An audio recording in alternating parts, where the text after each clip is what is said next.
They smiled as they handed me an envelope at my graduation dinner, calling it my special gift. Inside, legal papers disowning me, cutting me out of the family for good. What they didn't know was I'd brought my own envelope, one worth millions. Stay till the end, because this twist isn't just revenge. It's proof that the quiet ones always win in the end. My name is Olivia Reed, and this is my story. From the earliest days, I understood that love in our home came with conditions. My father, William Reed, valued people the way he valued stocks, by return on investment. My mother, Catherine, judged worth by how perfectly it photographed. My sister, Isabella, somehow mastered both metrics flawlessly. At every dinner party, I was the afterthought. Isabella's a senior associate in New York, my mother would gush, hand proudly on my sister's shoulder. Then her tone would soften, almost apologetically. And this is Olivia. She's still studying. The same pause, the same polite smile, as if I were a late project still waiting for approval. Guests would nod, glance at me briefly, then redirect their attention to the champagne. I learned to smile back, quietly, predictably. Our dining room always smelled of cedar polish and expectation. The chandelier above the crystal table threw fractured light across my glass,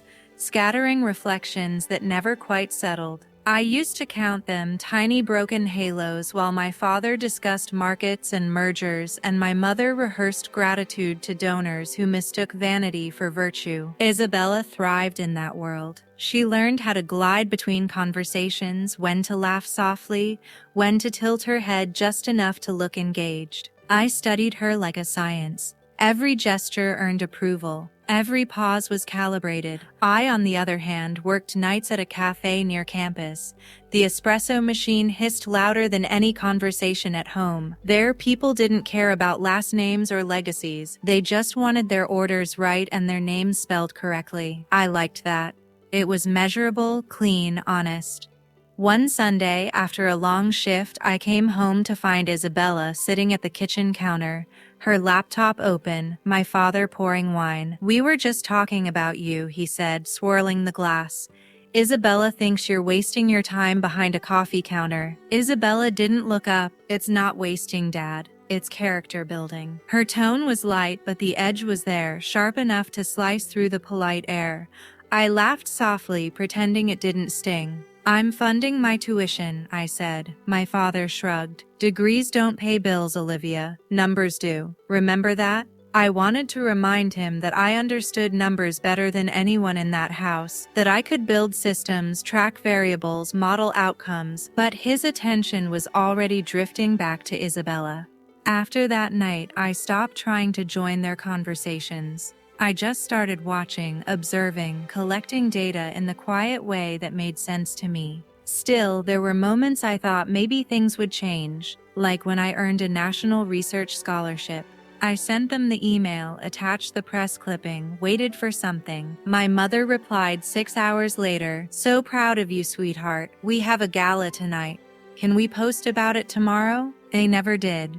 That was the day I understood something simple but permanent. In my family, attention was a currency, and I was always the unpaid intern in their empire. I remember the sound of the crystal glasses that night, how they clinked perfectly in rhythm, as if the house itself celebrated my invisibility. That was the night I learned my place in this family, somewhere between silence and proof. 2 days before graduation, a message arrived in the family group chat, a reservation link for Lumiere Bistro, the same restaurant my mother booked for every milestone that wasn't mine. The message was simple: pre-graduation dinner for Olivia. Dress appropriately. No emoji, no warmth, just a formality wrapped in control. I clicked the link. My name wasn't even on the guest list. The host greeting read, "The Reed family, William, Catherine, Isabella." That omission wasn't a mistake. It was a statement. An hour later, Isabella texted privately, "Don't overthink it. It's just formatting." Formatting. The word echoed in my head. That was how they saw me, a variable easily deleted. That night, I sat at my desk, the city lights flickering against the window like static. My inbox glowed with unread notifications from investors, classmates, professors, achievements, milestones, acknowledgments. None of it carried weight when the people who taught you your worth still measured you in silence. I scrolled through our old family photos, vacations, holidays, fundraisers, my mother's flawless posture, my father's rehearsed smiles, Isabella's practiced charm, and me, always at the edge of the frame, half lit, half seen. It wasn't new, it was just the first time I saw it without hope. The next morning, I received an email from the university confirming my speech slot at the commencement ceremony. My mentor, Dr. Morales, had nominated me for the Young Leader in Technology Award. She wrote, "This is your moment, Olivia. Own it quietly." Quietly, that word felt like a lifeline, something solid in a world made of glass. I closed the laptop and took a long breath. The sunlight cut through the blinds in clean geometric lines. I started to notice how precise everything around me had become. The coffee mug aligned with the notebook, the papers stacked by color, the clock ticking at a steady rhythm. That was the first moment I realized my life wasn't chaotic. It was organized. Just not by them anymore. I smiled. The kind of smile you wear when the proof has already been collected. The night before the dinner, the city hummed under the weight of summer rain. My apartment windows were fogged at the corners, the glass trembling with each passing train. Inside, everything was in order, papers aligned, screens glowing soft blue. I brewed a fresh pot of coffee, the smell cutting through the storm outside, sharp and grounding. My fingers tapped the keyboard in rhythm with the rain. Each line of data, every document filed, was another quiet act of rebellion. I had stopped trying to explain myself months ago. Explanations were for people who wanted to be understood. Records were for people who intended to be remembered, so I kept records. Every scholarship form, every award letter, every line of code from my project, Rootmaster. What began as a small research assignment had evolved into something real, a data platform that helped small logistics companies optimize delivery routes. Liam handled analytics, Sarah shaped the user interface, and I, the barista with an MBA, had written the algorithm. It wasn't glamorous, but it worked. The breakthrough came one early morning, long before sunrise, when I ran a simulation that cut fuel costs by 12%. I remember leaning back, staring at the numbers. Proof. Tangible, undeniable proof. By the time the university's startup symposium arrived, Rootmaster was ready. My professor, Dr. Morales, stopped me before I went on stage. "You don't need to sell yourself," she said. "Just show them how it works. Let the data speak." It did. When the presentation ended, applause erupted, polite at first, then real. Among the crowd stood a man in a tailored gray suit, Jonathan Hale, CEO of Apex Logistics. He approached afterward, his tone measured, his interest genuine.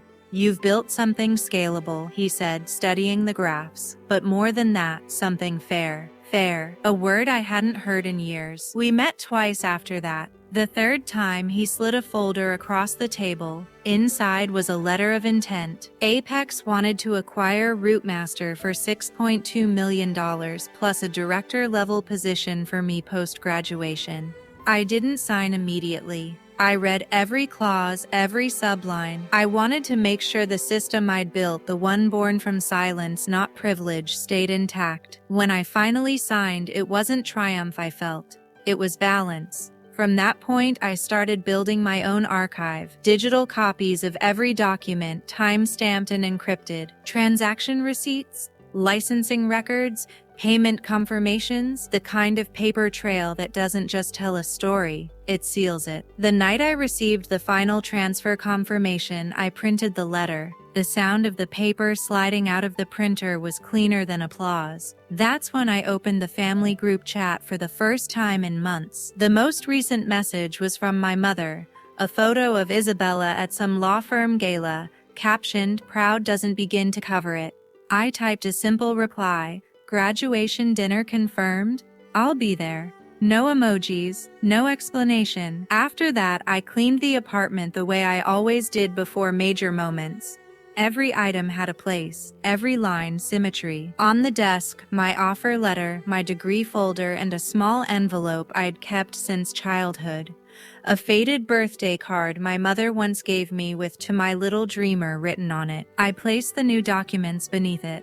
The ink fresh, the paper heavy. Midnight came quietly. I closed my laptop, poured the last of the coffee, and watched the city lights ripple across the river.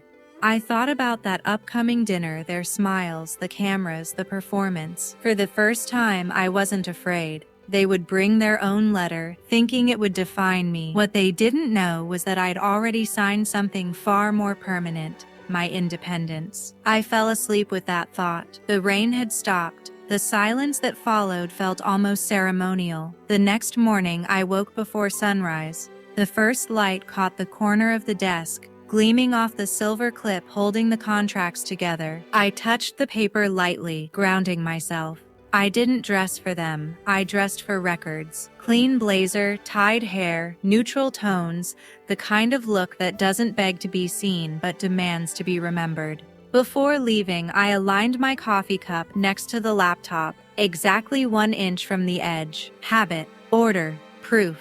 I locked the door behind me. The streets of Chicago were still damp, reflections stretching across the asphalt. My reflection looked back from the window of a passing cab, calm, composed, someone I recognized for the first time. When I arrived near Lumiere Bistro, I stopped in front of the glass doors. Inside, I could already see the faint shimmer of chandeliers, my mother's silhouette, the familiar tilt of Isabel's head as she adjusted her phone camera. I breathed once, steady. They thought tonight was their stage. They had no idea the script had already been rewritten, signed, sealed, time-stamped. This time, I wasn't walking into their performance. I was walking into proof. The hostess smiled when she saw me. "Read party?" she asked. Her tone was professional, but I caught the flicker of surprise when she realized my name wasn't on the reservation list.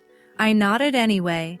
"Yes," I said. "They're expecting me." Inside, the air smelled of truffle butter and expensive indifference. My family occupied the corner table under a halo of chandelier light. My mother waved as if this were a reunion, not an execution. Isabella lifted her phone slightly, framing the shot. "Olivia, darling," my mother said, her voice dipped in sugar. "We have something special for you." A server appeared, setting a pristine white envelope by my plate. My father cleared his throat, rehearsed authority filling the pause. "It's time we all move forward," he said. My mother smiled wider. "From all of us," she added. Isabella's camera caught everything. The envelope sliding across linen, my expression unreadable. I opened it slowly. The paper was heavy, embossed, legal. "We, the undersigned, hereby release and relinquish all familial obligations and ties with Olivia Reed." It was signed by each of them, initials in perfect loops, practiced. There it was, my graduation gift. The table watched, waiting for a scene. Maybe a tear, maybe a raised voice. But I'd already lived the real drama. I folded the paper once, twice, then placed it carefully beside my coffee spoon. "Thank you," I said. My tone was even, deliberate. Isabella blinked. "You're thanking us?" I met her gaze, for the closure. The air tightened, thin as glass. My father shifted in his chair. My mother's hand hovered over her wine. Isabella lowered her phone just slightly, unsure what she was filming anymore. "Olivia," my mother said softly, "you don't have to make this harder." But I was already reaching into my bag. I pulled out an envelope, the same neutral gray as the suit Jonathan had worn the day he handed me the contract. I placed it on the table and opened it toward them. Inside was the acquisition announcement. The apex letterhead gleamed under the light. Beneath it, my name, Director of Data Operations, Route Master Integration Lead. For a moment, no one spoke. The quartet in the background shifted songs, unaware they were scoring a funeral. Isabella leaned forward, reading faster. "This is yours?" "Yes." My father frowned, the kind he reserved, bad for bad investments. "You sold it?" "I built it. Then I sold it," I said quietly. "The deal closed last week." My mother tried to recover her composure. "We didn't know." "I know," I said. It was the first time I'd ever seen my mother truly speechless. Isabella's phone was still in her hand, but the red light was off now. My father reached for his wine glass, but his grip trembled slightly, enough for the stem to click against the marble. I didn't raise my voice. I didn't smile. I simply stood. "You can keep the letter," I said, sliding their disownment papers back across the table. "I already have my own." The irony landed quietly, perfectly. Behind me, I heard Isabella whisper something. Maybe a plea, maybe a curse, but I didn't turn back. As I reached the doorway, the restaurant's soft piano filled the silence they left behind. I paused, one hand on the frame, the city lights reflecting in the glass ahead of me. In that reflection, I saw them still sitting there, surrounded by the world they'd built, bright, polished, empty. Outside, the air was colder than I expected. It smelled like rain and freedom. I checked my phone. New messages from Apex. Notifications from press outlets already picking up the acquisition. Proof, all time-stamped. The envelope in my hand felt lighter now, just paper and ink, nothing more. They had given me their silence years ago. Tonight I returned it, perfected. The night air off Lake Michigan felt sharper than usual, clean enough to rinse everything that clung to me from inside that restaurant. The city pulsed beyond the glass towers, indifferent and alive. I walked without rush, the sound of my heels folding into the hum of passing cars. Each step carried less weight. When I reached my apartment, the sky had thinned into early dawn. Pale light spilled through the blinds, painting quiet patterns on the floor. I set the envelope on the counter next to my framed degree. Their letter looked small beside the new one. Apex's offer, embossed, final, signed. 2 documents, 2 versions of my name. One they erased, one they couldn't. I made coffee, as always, pouring it slow, steady. The cup clicked softly against the table. That sound had become my pulse, measured, controlled, alive. I didn't reread their letter. It had already served its purpose, a timestamp marking the exact moment I stopped asking to belong. Now it sat behind glass, flattened between achievements that couldn't be deleted. My phone vibrated once. A text from Isabella. "We didn't mean it like that. Can we talk?"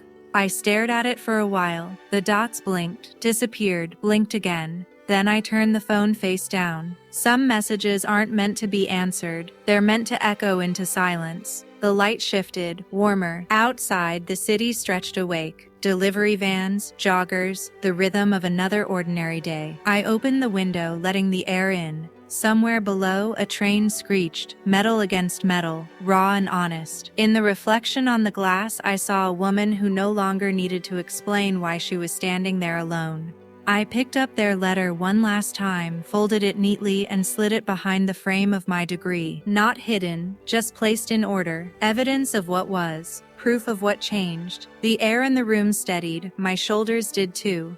Silence at last. Didn't feel empty. It felt earned. Revenge didn't sound like victory. It sounded like a calm breath in a quiet room. The kind of silence you choose, not the kind forced on you.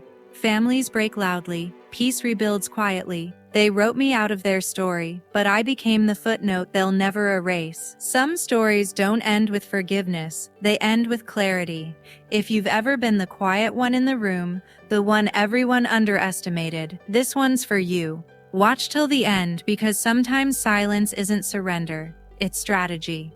And the calm that follows, that's what real freedom sounds like. Months later, as I stepped into my new office at Apex Logistics, overlooking the bustling city, I received an unexpected package. It was from my old family home, a small box with no note, just the faded birthday card I'd left behind. Inside, tucked beneath it, was a single check, a repayment of every tuition dollar I'd ever funded myself. No apology, no words, just numbers. Their language. I smiled, depositing it without a second thought.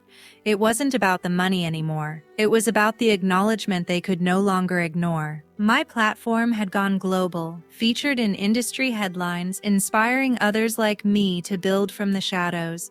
Isabella reached out sporadically, her messages softer, hinting at regret, but I had my own empire now, one built on data, fairness, and unbreakable proof. In the end, I didn't just survive their silence, I thrived in it, turning it into a symphony of success. And as I watched the sun set over the lake from my high-rise view, I knew this was only the beginning. My story, it was just getting started.